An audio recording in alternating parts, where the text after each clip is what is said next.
Este seminario lo está organizando la Embajada de los Estados Unidos en Lima, conmemorando el mes de la historia afroestadounidense, que se celebra cada febrero. Y el tema que hemos escogido esta vez es sobre el rol de las mujeres en los procesos y movimientos de cambio social. Y estamos aprovechando también lo que sería el cumpleaños número 100 de Rosa Parks este año. Rosa Parks, para los que no saben, es una afroamericana que se considera la madre, se le considera la madre de los derechos civiles en los Estados Unidos. Esto sucedió cuando en 1955 ella se negó a cederle el asiento a un hombre blanco en un autobús.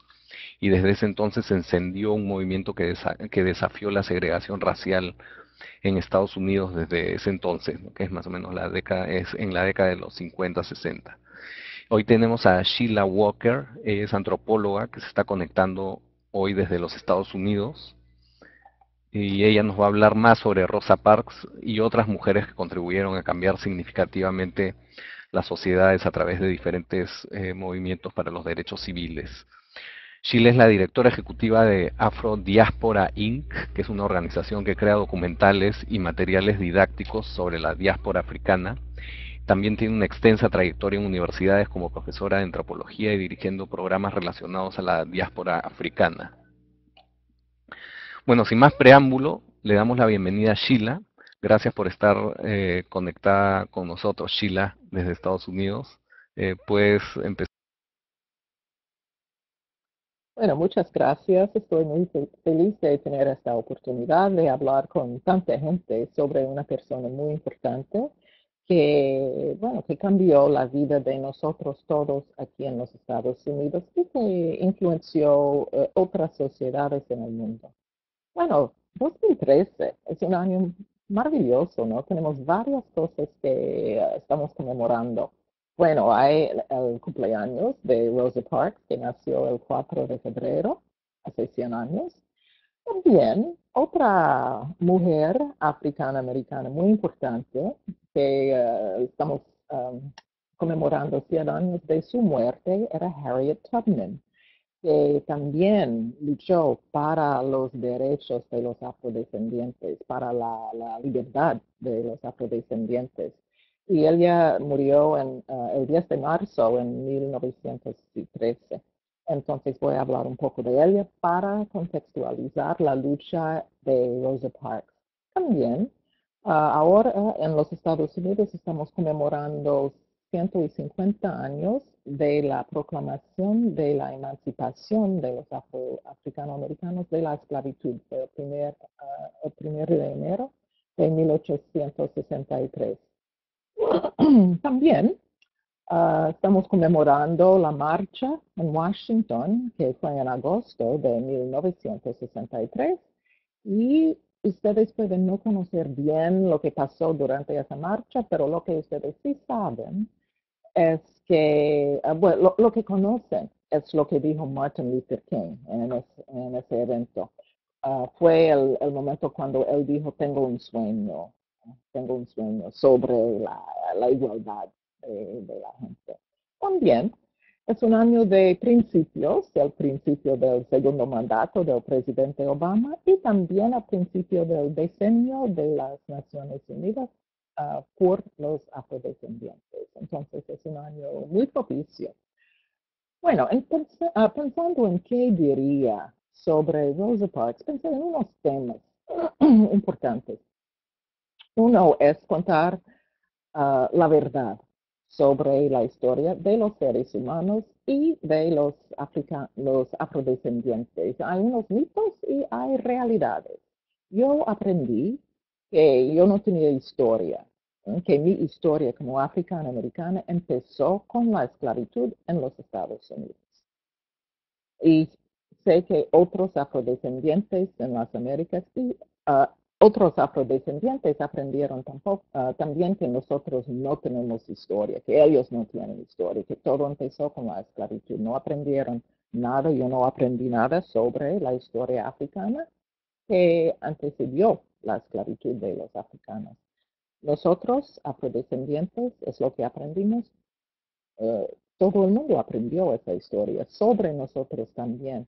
Bueno, yo hice un doctorado en antropología y una vez que conseguí mi doctorado pude aprender verdades, ¿no? Y pude aprender que decir que yo no tengo historia es realmente falso, ¿no? Porque lo que sabemos ahora por los geneticistas y los paleontólogos es que los primeros seres humanos son de África, que la mayoría de la historia del ser humano empezó en África. Y me gustaría mostrarles la primera mujer, Lucy. Bueno, no era su nombre, quién sabe cómo se llamaba o si tenía un nombre. Él tiene 3.500.000 años. No es el primer ser humano. El primer ser humano es un hombre que se encontró en Chad, pero Lucy es, bueno, el esqueleto más completo que se ha encontrado. Entonces yo la considero como la tártara abuela de nosotros todos. Entonces quería presentarles a una mujer muy importante para nosotros los seres humanos. Entonces cuando hablo de los afrodescendientes, a veces pregunto a, a la gente con quien hablo, cuando hago una conferencia, pregunto, ¿quién es de origen africano? Y hay mucha gente que no cree ser de origen africano, entonces yo pregunto, bueno, si no son de origen africano, quiere decir que no son del planeta Tierra. ¿De cuál planeta vienen? ¿De Marte? ¿De Venus? ¿Mm? Una curiosidad. Entonces, lo que sabemos ahora es que los primeros seres humanos vinieron de África y que salieron de África hace como 150.000 años, lo que quiere decir que más de 3 millones de años era la historia africana. Y también quiero decir un poquito sobre la demografía de las Américas. Una de las cosas, hablando de realidades, que aprendí hace poco tiempo, es que la mayoría de la gente que vino a las Américas para construir las Américas, esta gente vino involuntariamente, pero de 6.500.000 personas que vinieron de Europa y África a las Américas, 1 millón vino de Europa. 5.500.000 vinieron de África. Quiere decir que durante la mayoría de la historia de las Américas, hasta 1800 por lo menos, la mayoría de la gente era africana y ahora los afrodescendientes somos 30% de la población de las Américas. Y entonces, ¿cómo no tener en cuenta tanta gente? Bueno, y otra cosa importante, sobre todo cuando hablamos de una persona como Rosa Parks y de un tema como la búsqueda de la libertad de los afrodescendientes en las Américas, es la resistencia a la opresión. Las primeras personas que resistieron a la opresión en las Américas eran los afrodescendientes, cuando empezaron a llegar involuntariamente, más o menos en 1500, empezaron a resistir. Había revueltas en todas las Américas cuando estos africanos, cuando fueron llevados de manera forzosa, bueno, ellos querían conseguir su libertad de nuevo. Entonces, había revueltas en todas las Américas. Bueno, y para hablar ahora, para empezar a hablar de Rosa Parks, madre de la lucha para los derechos civiles, ella era la chispa del movimiento, de las luchas que empezaron de manera muy seria en los años 50. El primero de diciembre de 1955, ella estaba sentada en un bus en Montgomery, en el estado de Alabama, en el sur de los Estados Unidos, y hizo el gesto que marcó de manera permanente la historia de los Estados Unidos. Y marcó el principio del fin del sistema segregacionista de los Estados Unidos. Porque hace ese entonces, en los estados del sur había leyes segregacionistas que controlaban toda la vida de todo el mundo.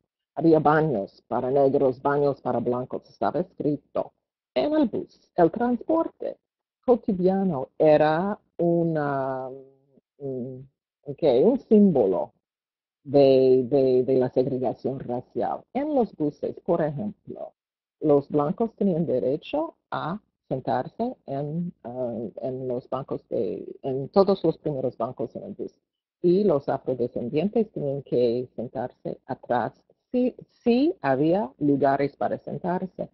Entonces, si un blanco llegaba y quería el lugar de un africano-americano, el africano-americano tenía que levantarse y darle su lugar.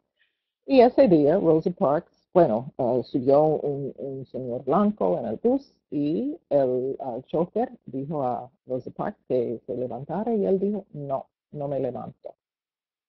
Entonces, el motorista llamó a la policía y la llevaron a la cárcel. Entonces, ¿pero quién era esta señora? ¿Por qué lo hizo? Primero, ella era secretaria de la Asociación Nacional para el Progreso de la Gente de Color, que era una institución africana-americana de derechos civiles que luchaba para los derechos civiles, utilizando, por ejemplo, las leyes del país. Entonces, la ley en Alabama era que sí, los buses estaban segregados, pero el chofer no tenía el derecho de obligar a un afrodescendiente de levantarse, pero la costumbre era que sí, lo hacía. Entonces ese día ella decidió que no se iba a levantar. Y bueno, un mito es que ella lo hizo por cansancio. En su libro, ella escribió, y su libro se llama Rosa Parks, My Story, mi historia. Ella dice, la gente dice que yo no me levanté porque estaba cansada, pero yo no estaba cansada físicamente, no estaba más cansada que otros días, pero sí estaba cansada de la opresión. La gente piensa también que yo no me levanté porque estaba vieja, pero tenía 42 años, no era vieja, pero estaba cansada de ceder. Sabía que alguien tenía que tomar el primer paso y yo decidí que yo no me movía, que no era justo maltratarme y que no lo iba a aguantar más. Es lo que ella dijo. Entonces, decir, que estaba cansada, no, no estaba cansada. Estaba cansada de la opresión. Entonces, el policía la llevó a la cárcel y alguien le preguntó, pero ¿por qué usted me lleva a la cárcel? Y él dijo, no sé, pero es la ley.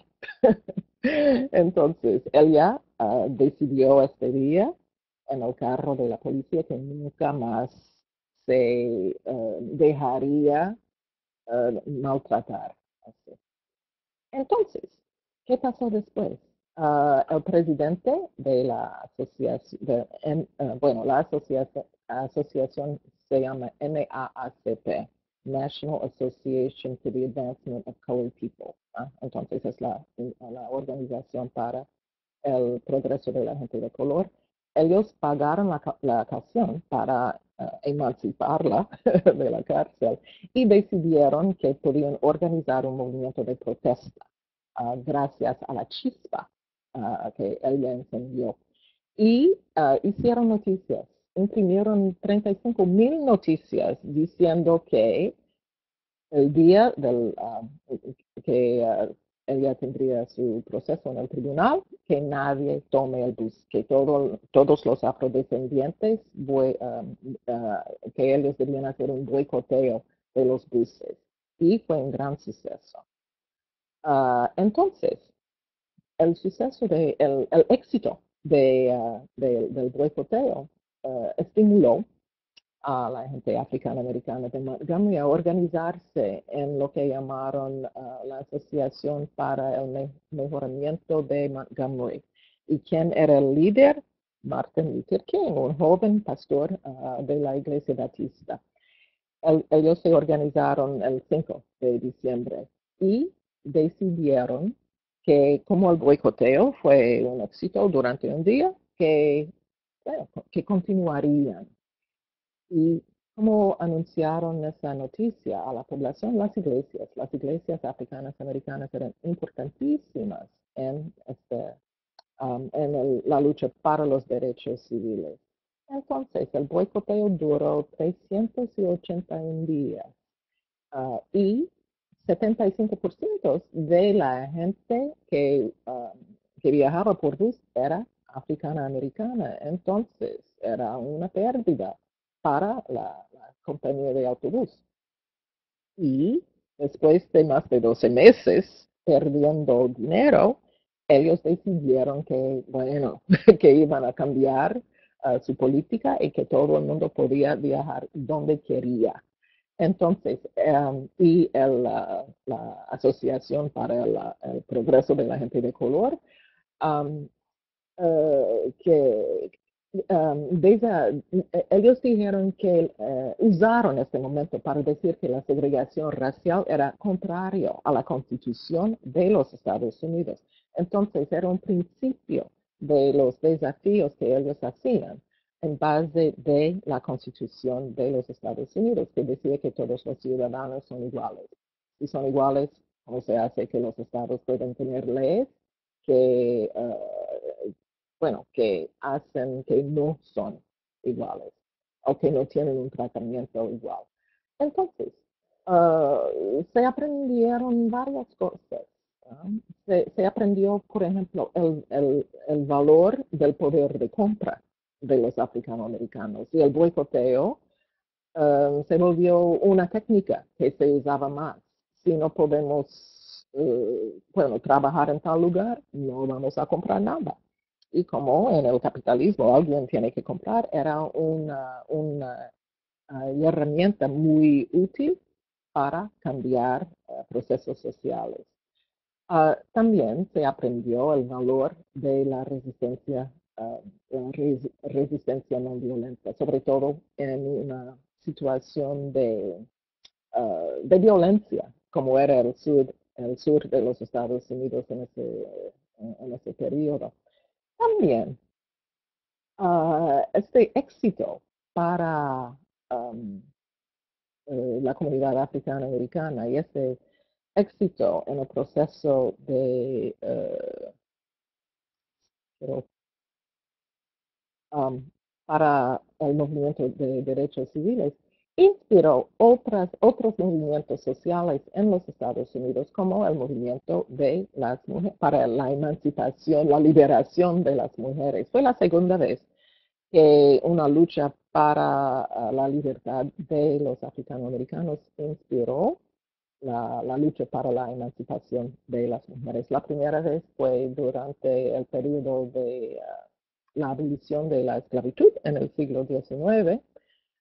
Mujeres blancas participaron en ese movimiento de abolición de la esclavitud y luego decían, pero nosotras no somos libres. Entonces empezaron a exigir, por ejemplo, el voto.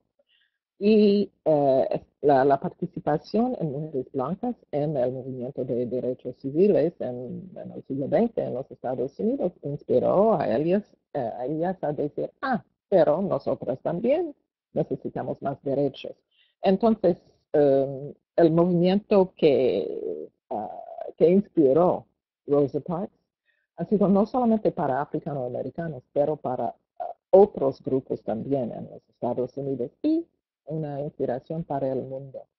Y para contextualizar un poco esta mujer guerrera, Rosa Parks, quería hablar un poco de algunas otras mujeres en el mundo que también eran guerreras para la emancipación. Y quiero hablar quiero empezar en África con la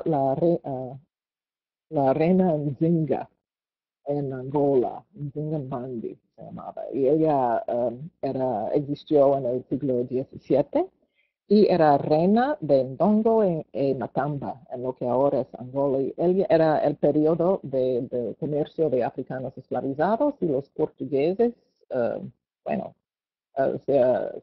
habían establecido su presencia en Angola y ellos querían tomar el control del territorio de la reina Nzinga. Y ella luchó durante 30 años contra ellos. Ella iba a las batallas, ella era líder de su gente, iba frente a su gente a las batallas contra los portugueses. Y un resultado es que hay lugares en las Américas que se llaman Matamba. Yo fui a las Matambas en México hay fenómenos culturales en las Américas donde hay mujeres afrodescendientes que se consideran como la reina Nzinga o Jenga. Yo encontré en el sur de Brasil, en un pueblo que se llama Osorio, en Río Grande del Sur, un estado de Brasil, en el sur de Brasil, donde se dice que no hay afrobrasileños, pero hay un fenómeno que se llama Mozambique, donde hacen representaciones del reino del Congo. Hay el rey del Congo y la reina Zinga o Jenga. Y bueno, yo la visité. Entonces, um, hay una continuidad de identificación con esa heroína hasta ahora en las Américas. Y también ella es heroína para Angola. Ella era una inspiración en la guerra de independencia de Portugal, que era la base de la independencia de Angola en 1975. Y la gravura aquí es del siglo XVII y es una gravura de un evento que en la vida de esta reina. Ella fue a tener una audiencia con el gobernador portugués y había solo una silla que era para él. Él había puesto una estera en el suelo para ella, para mostrar la desigualdad entre los dos. Entonces ella, considerándose como igual, como era una reina, ella dijo a una de sus sirvientas de ponerse, de ponerse en el suelo, y ella se sentó en las espaldas de esta persona para estar en el mismo nivel de altura, el mismo nivel de dignidad que el gobernador portugués. La otra mujer en este diapositivo es Luisa Main de Brasil. Y como Rosa Parks, ella era, uh, bueno, ella ayudó a un hombre a estar más uh, famoso que ella. Ella era la madre de Luis Gama, que era poeta y abolicionista brasileño. Ella era africana.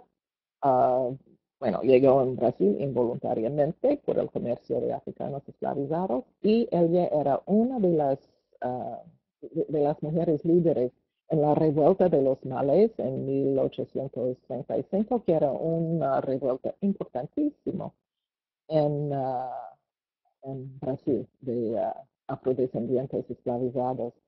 Y como hay una plaza que se llama Luisa Maíz en São Paulo, que, que, um, que el nombre fue puesto por el colectivo de mujeres negras en São Paulo en marzo de 85. Como hay una estatua de la reina Zinga en una plaza en Luanda, capital de Angola, en el barrio Kinaxishi. Y hablé de Harriet Tubman. Estamos conmemorando 100 años de su muerte.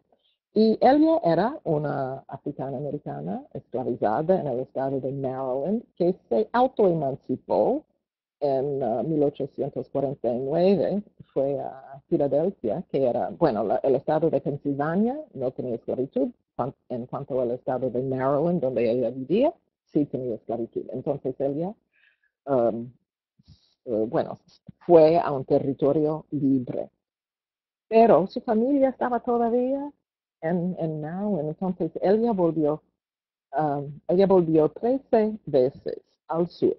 ¿Eh? Ella volvió 13 veces a una situación muy peligrosa para ella, para emancipar a su familia y otra gente. Emancipó a 70 personas durante un periodo de 11 años.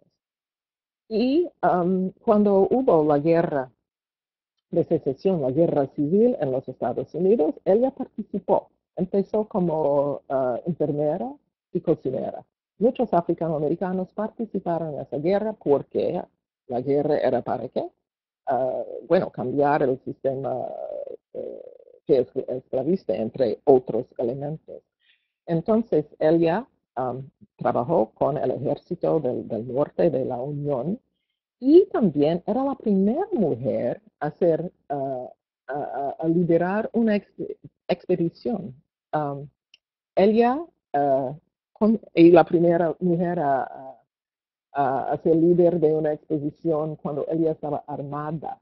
Ella en 1863, ella fue con un grupo de 150 soldados del ejército del norte de la Unión, fue con 3 barcos para atacar plantaciones en el Combahee River en Carolina del Sur y a emancipar a los afrodescendientes.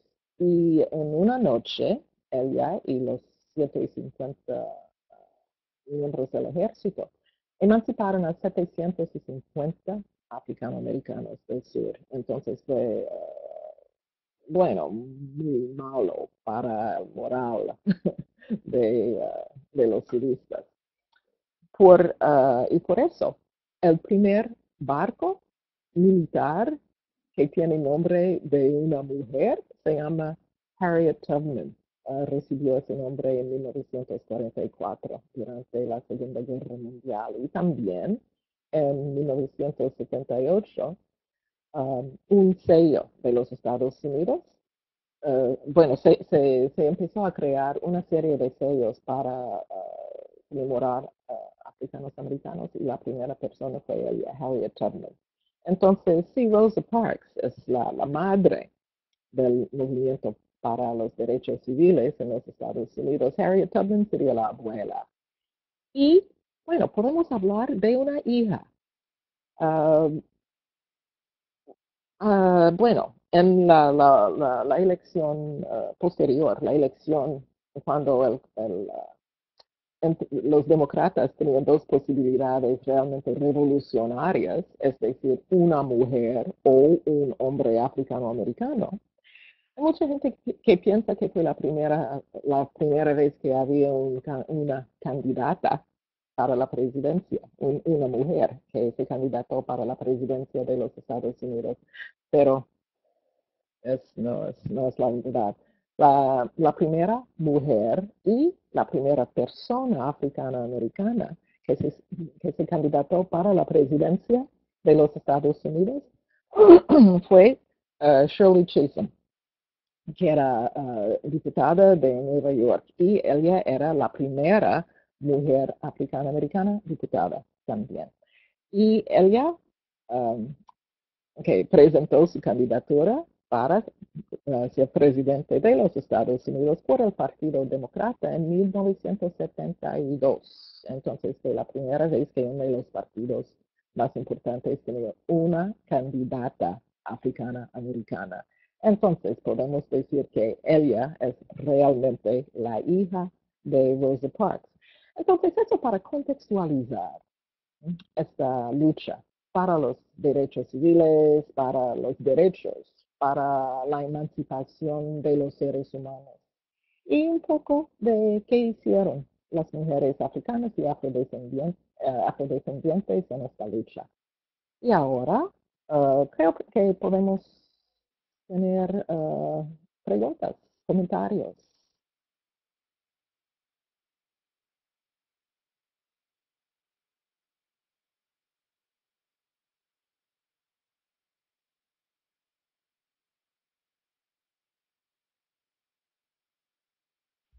Sheila, por la Uh -huh. presentación. En este momento les pedimos a la gente que está conectada que ya pueden enviar sus preguntas y sus Uh -huh. comentarios. Vamos a ver, todavía no tenemos ninguno. Sheila, hay una parte en especial que me interesó bastante de lo que estabas hablando sobre Uh Rosa -huh. Parks, ¿no? Que el movimiento inspiró no solo a mujeres afrodescendientes, sino también a mujeres blancas en general, ¿no? Una inspiración que iba mucho más allá de nada más un movimiento para terminar con la segregación Uh -huh. racial. ¿Nos puedes hablar un poco más sobre eso? Qué cosas fueron qué otro tipo de movimientos específicamente se comenzaron a inspirar a partir de lo de Rosa Ah, Parks? ok, bueno, primero, las mujeres, todas las mujeres que participaron en los grupos que lucharon para los derechos civiles tenían un papel de mujer, no tenían un papel de líder.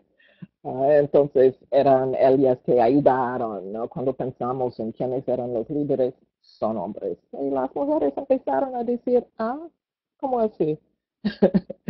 Estamos trabajando para conseguir derechos y no tenemos los mismos derechos.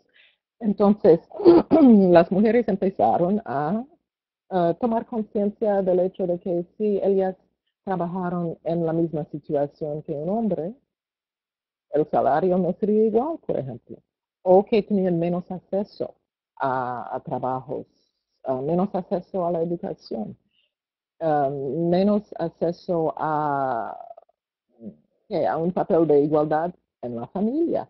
Entonces empezaron a organizarse y a cuestionar el sistema patriarcal, que, bueno, el sistema racial, de segregación racial, hacía que los africanos americanos eran ciudadanos de segunda clase. Bueno, pero las mujeres se dicen, nosotras también somos ciudadanas de segunda clase, queremos ser ciudadanas de primera clase.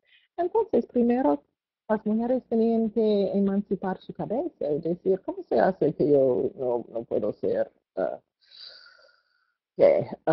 estrella en esta situación? ¿Cómo se hace que yo tengo que apoyar a los hombres? Yo también quiero hacer, quiero desarrollar todo mi potencial. Entonces las mujeres empezaron a insistir, pero no solo las mujeres, otros grupos étnicos, porque la lucha era para tener los derechos, pero también para tener una identidad de igual. Entonces, otros grupos, los mexicanos americanos, los indígenas de los Estados Unidos, empezaron a exigir sus derechos y a afirmar su identidad como, como indígena, como mexicano-americano, por ejemplo. La gente de la tercera edad empezó a organizarse. Había un grupo que se llama las Panteras que grises, ¿no? Gente de la tercera edad que decía, nosotros no tenemos todos los derechos que merecemos, entonces los queremos. Los homosexuales empezaron a organizarse también. Entonces, la chispa que encendió Rosa Parks era una chispa que abrió una toma de conciencia de parte de todos los oprimidos y cambió los Estados Unidos de manera radical.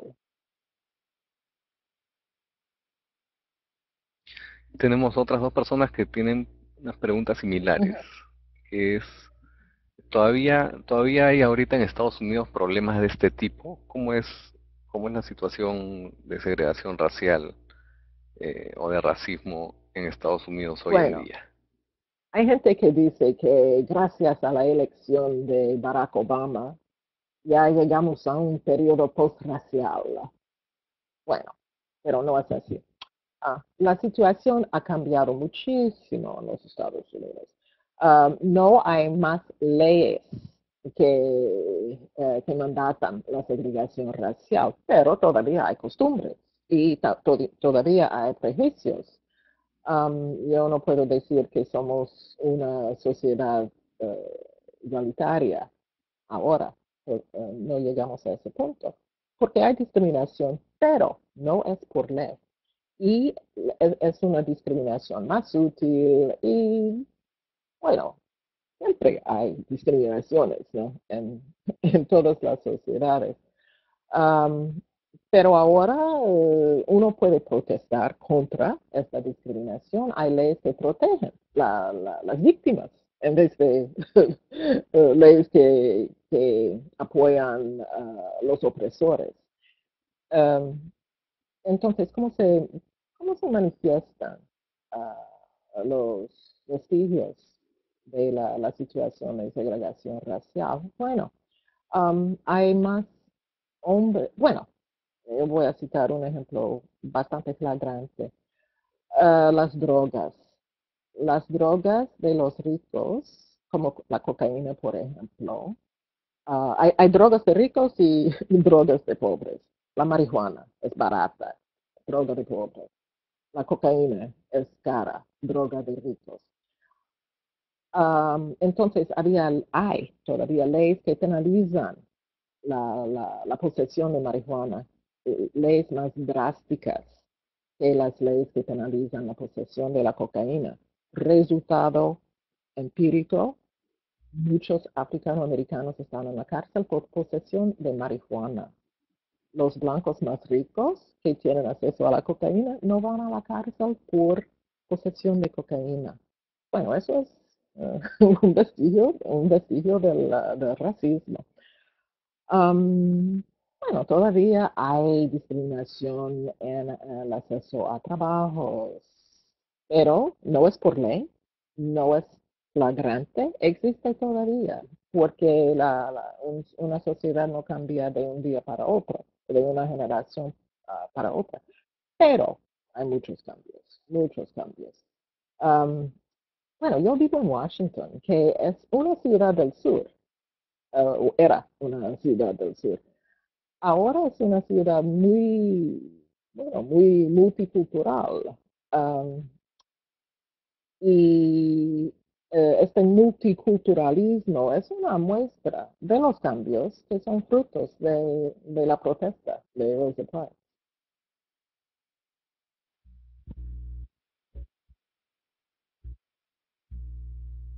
Ujú. Y Sheila, ¿cuánto tiempo? Esta es otra pregunta, cambiando un poco de tema. ¿Cuánto tiempo tardó desde la primera acción de Rosa Parks hasta que empezaron ya los cambios y comenzó a reconocerse el liderazgo de la mujer afrodescendiente? ¿Cuánto Oh, tiempo fue oh. Yo diría ese lapso? menos de 10 años. ¿No? Primero, los primeros cambios demoraron un año para manifestarse, porque un año después de la protesta de Rosa Parks se desegregó el transporte en el sur. Entonces, la desegregación del transporte era que en principio de la desegregación formal de otros elementos de la sociedad. En 1964 hubo el acto de derechos civiles que, um, bueno, que teóricamente, ¿no?, desegregó todo, pero un acto legislativo es una cosa, el comportamiento de los seres humanos es otra cosa. Los años 60 uh, era un periodo importantísimo y para los africanoamericanos y para las mujeres afrodescendientes. Fue la, época, la época cuando empezamos a participar en todas las instituciones, en las universidades, por ejemplo. Bueno, primero nosotros afrodescendientes, como buen fruto de la segregación racial, tenemos más de 100 universidades africanas americanas, dos de mujeres. Um, pero en los años 60 empezamos a tener el derecho y la oportunidad de estudiar en las grandes universidades. Siempre estábamos en esas universidades, pero bueno, había una excepción, por ejemplo. Bueno, yo estudié en una universidad de la élite blanca, mujeres, y yo era la africana americana en mi clase, ¿no? Bueno, ahora hay como 30% de mujeres de color en esa universidad, pero los años 60 eran, bueno, era el periodo más importante, era el periodo cuando um, empezamos a estar en todos los lugares. No, fue en esa época que se creó, por ejemplo, el caucus de los diputados africanos americanos. Y al principio creo que eran como tres, ahora son unos 40 de los diputados africanos americanos del Congreso de los Estados Unidos. Y hay, no sé cuál es el porcentaje, pero las mujeres son muy visibles, tienen mucho poder, son guerreras. Entonces, todo eso empezó realmente en los años 60, que empezamos a cosechar los frutos.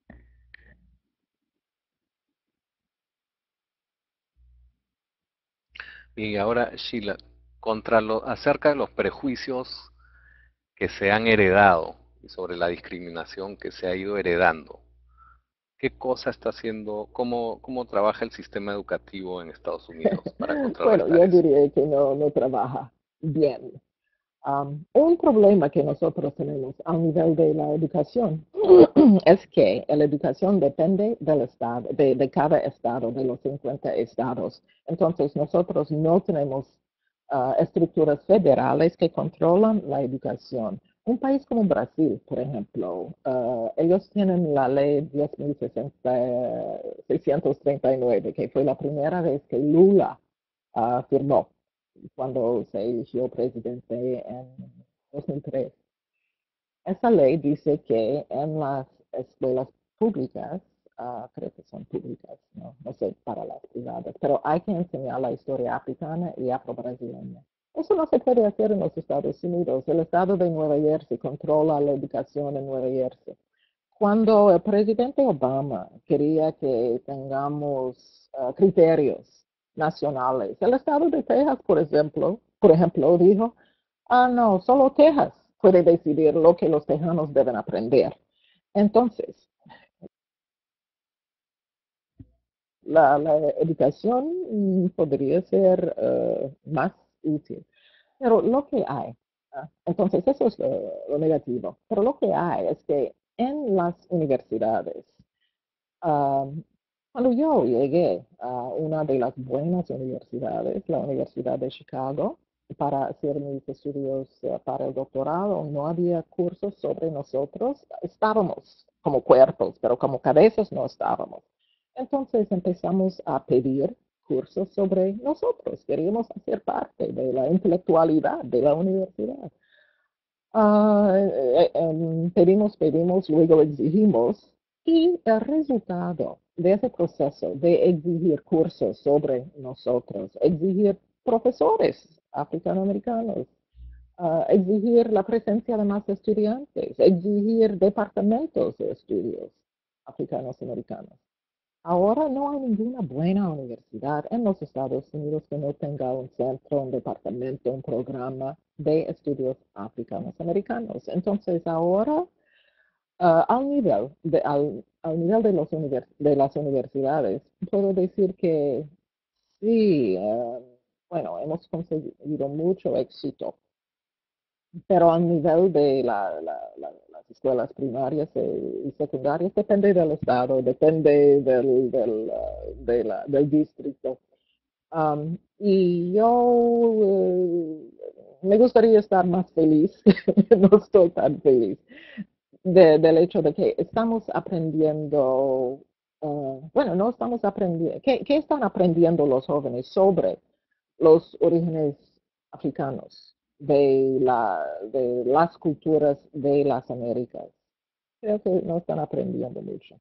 Aprendemos, bueno, en el mes de febrero, sí, aprendemos más sobre Martin Luther King, Rosa Parks, Harriet Tubman, pero hay mucho más que deberíamos aprender um, para conocer las realidades de la historia de las Américas. Y yo creo que hay que pensar en las Américas como conjunto para comprender realmente la historia de las contribuciones a los africanos y afrodescendientes a la creación de todas las nuevas sociedades del hemisferio.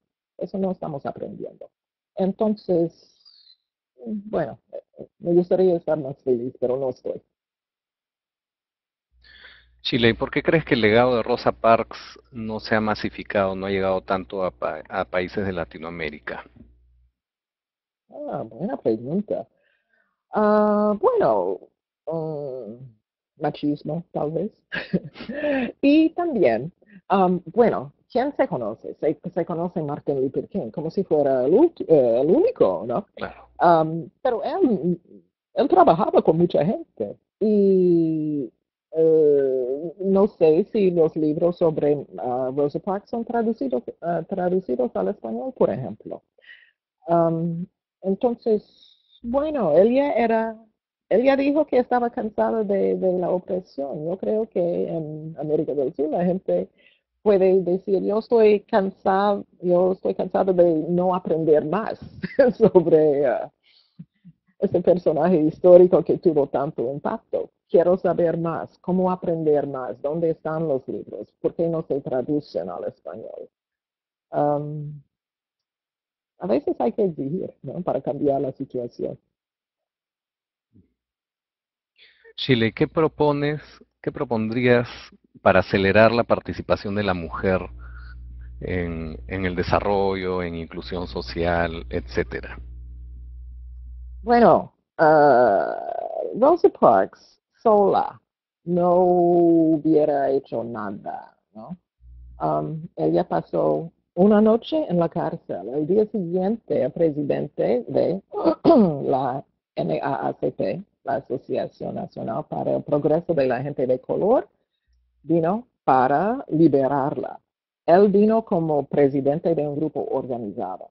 Entonces, el cambio social necesita dos cosas, personas conscientes y también organización. Entonces, en los Estados Unidos, las mujeres se organizaron para crear el movimiento de liberación de la mujer. Había la NOW, N-O-W, la National Organization of Women, Organización Nacional de Mujeres, pero now es ahora, ¿no?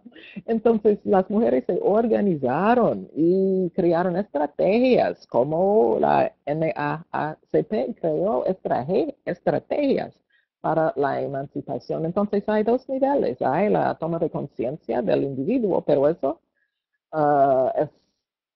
ocurre mejor en una situación organizada. Entonces, las mujeres tienen que organizarse y tomar conciencia de lo que les hace falta. Y con respecto a los inmigrantes, Sheila, ellos también, por lo menos en Estados Unidos, ¿no? Y en muchas partes del mundo también, por supuesto, ellos están en una situación particular porque muchas veces están, normalmente están fuera de la ley del país a donde han inmigrado, ¿no? Entonces, ¿cómo dirías que afecta esa situación a los inmigrantes? Bueno, parece que la gente anti-inmigrante en los Estados Unidos se olvida de cómo se creó este país, ¿no? Solo los originarios de los Estados Unidos no son inmigrantes. Hubo inmigrantes voluntarios e involuntarios. Los africanoamericanos eran inmigrantes involuntarios, los eurodescendientes vinieron voluntariamente, pueden decir que estaban huyendo la opresión, pero vinieron como inmigrantes. Entonces yo creo que tenemos que pensar un poco más en nuestra historia cuando pensamos en, bueno, ¿por qué? ¿Por qué los Estados Unidos, um, por qué hay el problema de la inmigración? Hay oportunidades aquí que la gente no tiene en sus países. Hay que comprenderlo. Hay que comprender también que los inmigrantes aquí son útiles. ¿Quién cosecha los tomates? ¿Quién cosecha las frutas? No son ciudadanos norteamericanos, son inmigrantes legales y ilegales. Entonces yo creo que tenemos que pensar un poco más en cómo se formó el país. Hay migrantes que